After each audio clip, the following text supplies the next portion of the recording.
যে রাষ্ট্র মেরামত করতে হবে এবং এই রাষ্ট্রটা আসলে খুনি হয়ে উঠেছে। রাষ্ট্র আমাদেরকে ঘরে বাইরে সড়কে সব জায়গায় আমাদের জীবনের নিরাপত্তা কেড়ে নেওয়ার জন্য সবসময় প্রস্তুত হয়ে আছে। এইরকম একটা খুনি রাষ্ট্র দিয়ে আর চলতে পারে না। এইটাকে ঠিক করতে হবে। এটা মেরামতেরও প্রায় অযোগ্য হয়ে গেছে, যে কারণে এই যে নিরাপদ সড়ক আন্দোলন যখন সামনে আসলো, সেইটা আমাদের কিশোররা, আমাদের তরুণরা সামনে পথ দেখাচ্ছে, যেখানে একটা ওয়েক আপ কল তৈরি হওয়ার কথা, সেইটা না দেখে দেখলাম আমরা যে রাষ্ট্র হেলমেট বাহিনী নিয়ে তাদের উপর ঝাঁপিয়ে পড়ল। কাজেই বোঝা যাচ্ছিল যে এই রাষ্ট্রটা আসলে নিরাময়ের অযোগ্য হয়ে পড়েছে। এর শুশ্রূষা করতে হলে একে আসলে পুরোপুরি খোলনলচে বদলাতে হবে।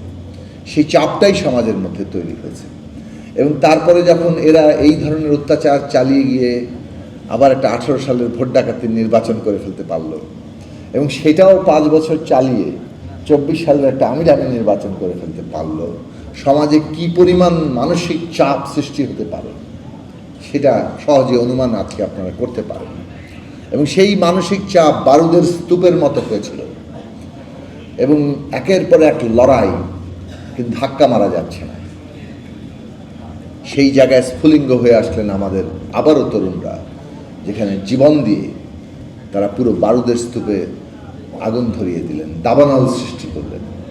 এবং আজকে সেই অভ্যুত্থানের মধ্য দিয়ে আমরা অন্তত ওই ফ্যাসিস্ট খুনিকে এই দেশ থেকে পালিয়ে যেতে বাধ্য করেছি, এবং বাংলাদেশ পুনর্গঠনের একটা কাজের মধ্যে আমরা আছি। সেইখানে আমরা কোন পথ নেব সেটা খুব গুরুত্বপূর্ণ। দুটো দিক আছে। একটা হচ্ছে যে এটা অনেক গভীর একটা পুনর্গঠনের ব্যাপার, খোলনলচে বদলের ব্যাপার, এবং প্রতিটি স্তরেই বদল করার ব্যাপার।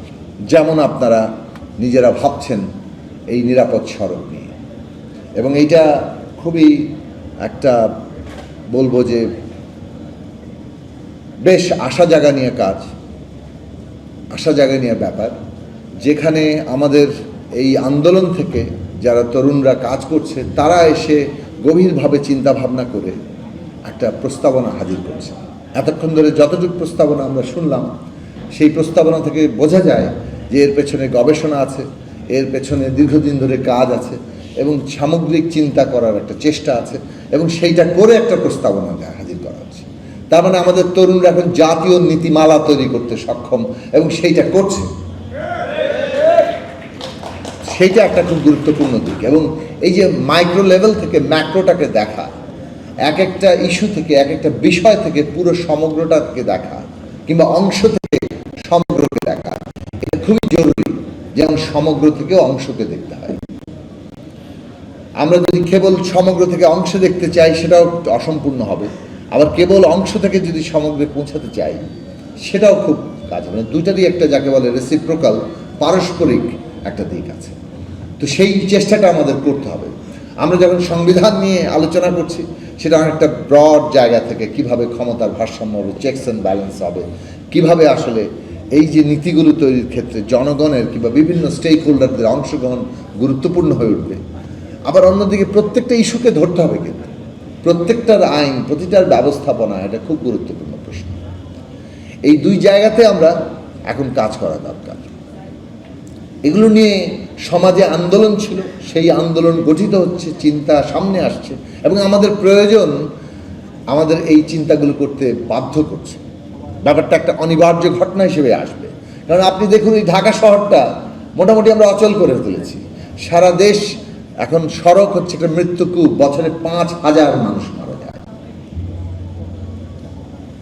মানে এটা ব্যক্তিগত অভিজ্ঞতা সকলেরই হয়তো আছে, আমারও আছে, আমাদেরও আছে।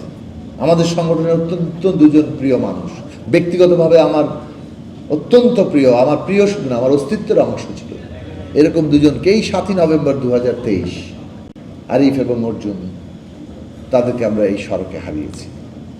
এটা কল্পনা করতেও এখনো খুব মাঝে মাঝেই মনে হয় যে একটা অসম্ভব একটা ব্যাপার, কিন্তু ঘটনা ঘটেছে। সেটাই বাস্তব। এবং আমরা ওই যে এই রমিজউদ্দিন স্কুলের যে 2 শিক্ষার্থী, তাদের পরিবার কিংবা এরকম অসংখ্য পরিবার, তাদের অনুভূতিগুলো যদি দেখি, তাহলে এটা যে কত বড় একটা এমার্জেন্সি আমাদের জন্য, কিন্তু সেই মনোযোগটা আমরা দেখিনি। বহুদিন ধরে আমরা কথা বলছি। আমরা 2015 সালে ঢাকায় মেয়রাল ইলেকশনের সময় রীতিমতো প্রস্তাবনা হাজির করেছিলাম যে এই ঢাকা শহরে এই বাসগুলো যে প্রতিযোগিতা করে, এটাই তো একটা মানে বিরাট সংকটের জায়গা। তাহলে সেটা আমরা কিভাবে বদল করতে পারি? এখানে নাকি কায়েমি স্বার্থ আছে, বাস মালিক, পরিবহন শ্রমিক,